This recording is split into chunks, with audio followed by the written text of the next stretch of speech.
The 1980s was a wonderful decade to be in. Colour television was the norm, great pop music with Top of the Pops being the most popular programme on Thursday night.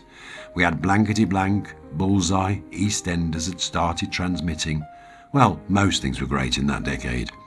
The electronic age had dawned with computers, electronic gadgets and digital watches. But what about those terrible items and gadgets that were just bloody awful? And the fashion that looked so bad? Let's look at this wonderful decade and see what items we expected more from. I wonder if you agree as I list the most ridiculous things from the 1980s. First is just a name, in a nutshell, Amstrad. They made computers and radio and stereo hi-fis that looked the business and grabbed your attention with the look of an expensive item, but it was just cheap, plastic, tinny tat. The best example is the Amstrad all-in-one stereo music centre with a slide-out record player. All built in with a twin cassette tape deck, which they almost got sued for by the copyright gang, as people could record their music tapes. No, people had been recording their LPs since the 1970s, not to mention taping from the radio for the chart songs. Everything worked on an Amstrad, but just not very well. Speakers that gave you the impression of being two-way or three-way with your bass, your mid and your tweeter was just one cheap speaker, and the buttons such as whoa and flutter did practically nothing. They sounded terrible and broke down in weeks. Well, not much longer. Next up is the calculator watch. Great looking thing, and it was a craze and popular for those who wanted to be seen as trendy with this amazing technology. They looked the business and futuristic. But have you ever tried to work out the square root of a quadratic equation? I'm not saying that again. Or simply do your maths homework? Well, some could, but I couldn't do it.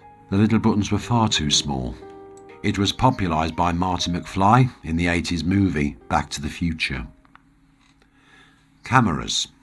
Cameras was always popular since the 1800s and become more user-friendly over the years. They were getting smarter and more compact as the decades went on. But in the 1980s, we got a slimline camera that looked cool and streamlined. It was the Kodak disc camera that was quick with a built-in flash. You popped in a special film disc, clicked the camera shut, and you were said to be a photographer. The problem was that the pictures that were developed by your local chemist or Boots were too small and of poor quality. Plus, you only had 15 shots as opposed to the regular 24 on-film style cameras of the day. The smaller frame size was not compatible with the development required to make a better definition picture, and shops were not prepared to upgrade their development technology just for one camera type. They were popular for about 5 minutes. The pocket TV, Watching a 3-inch screen of your favourite programmes on the move first launched in 1983 by Sinclair. You know, the guy who invented that plastic 3-wheeler battery car that swept the world? Okay, maybe you didn't. Well, his pocket TV was a CRT, cathode ray tube, that had a magnifier in front of the screen, this expanding the screen to give you a watchable experience. No. The batteries ran out before your episode of Hill Street Blues had even got to its first ad break, and they cost a fortune, and any sunlight would actually make the screen unwatchable. However, in the same year of 83, Casio TV had launched its TV10 using LCD, the first time it was ever used. Even poorer TV reception and picture quality, and the battery life would get you through a short program, but it was still a heavy user of power. Yes, they came with power leads, but that really didn't make them very portable, did it? Next up is the Boombox. We all loved them, weren't they grand looking and so expensive? They were portable radio cassette players, and in some cases they became so loud that they vibrated the house. But portable? Well, 20 batteries adding to the weight may as well have put it on wheels. Otherwise your shoulders would ache as though you'd been to the gym. They sounded great with extra bass and graphic equalizers on the expensive models, but down in the street, it was a choice of music. In most cases, it wasn't the greatest hits of the Human League, great reggae Bob Marley track, or not even classic rock. It was just an annoying racket that shoppers detested and sometimes feared. They have become, however, collectible today, even the faulty ones, selling for hundreds of pounds. Next up is the Rubik's Cube. Now, most of you are going to love this toy or puzzle, and it was the toy voted the best of the 1980s. Invented by Enro Rubik in the mid-1970s. It became universal in the 80s, so it did take a while to catch on, but by 1981, every kid was clicking away like crazy, driving their parents mad to solve this puzzle. For them that did, they loved it, but for those that never solved it, well, they hurled it out of windows, hit it against bathroom walls, bedroom walls, or simply just smashed them up to bits. Rubik's Rage. It drove them up the wall. But I did solve the puzzle, and I still can. No, I'm not showing off. I bought a book by Patrick Bossert on how to solve the cube, so I cheated, basically. There were filmed competitions all over the country, with university students solving them in 3 seconds, well, almost. They are still sold today. Many just pull them apart and put them back together in colour order. Now I'm going to go and say something about the CD. I'm not saying that the CD was a terrible thing, with its promise of versatility and robustness, and the fact that billions have been sold worldwide, plus other formats have span off, such as the DVD and recordable writable disc of the same size. But I have to say this. Were they as great as we were led to believe regarding the sound quality? Was it me, or did you think they sounded just a little bit flat? Well, it has to be said that music is digitally compressed, so not lossless, like the vinyl album or the cassette tape. I can remember the CD being launched on the BBC programme Tomorrow's World, with the presenter showing its durability by pasting it with jam and chucking it around the room.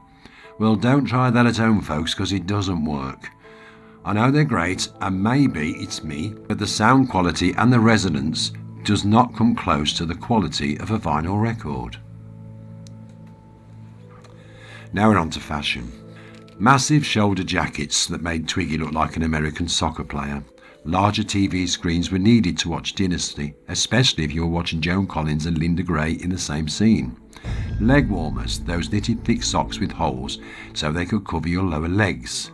Even worn with evening dresses, sometimes. The colours were mainly pinks and reds, and they were abysmal. Plastic dresses that looked like bin bags, in fact dresses that were made from bin bags. The men didn't fare much better. Candy-striped chino trousers, pointed red shoes, loose-waisted trousers with 1,000 pleats, and shell suits. There were shiny zip-up tops and bottoms, with stark red and yellow shapes that patterned the suit of sky blue or racing green. Hairstyles didn't fare well. Hairstyles that were worn by the celebrities and us. It was just a fashion for the bigger the hair, the more modern we were. Hairspray was sold by the ton, not good for the ozone layer, before they were converted to more environmentally friendly products. What about 12-inch singles, your favourite chart single that you loved and now had a 12-inch version, and most of us think it's great, and it was. So don't thumb me down just yet, please. Hear me out. Did you ever have a disappointing 12-inch single? Honestly now. Well, I did. Some of them sounded exactly the same as the 7-inch, just some radio edit version that was more expensive. Some just faded the track out for longer, so therefore repeat to fade was just going on for another minute or so just to justify the extended mix. Some added a dub version which sounded nothing like the original at all. Whilst a few had the cheek to only release their record on 12-inch, which could have easily fitted on a 7-inch micro-groove record. Example, Oh Superman by Laurie Anderson. Excellent 7-inch record, and lasted for 8 minutes or so. There were many 12-inch records that were great value for money, and made an effort to entertain fans for the extra money spent, but others just took the mick for extra cash.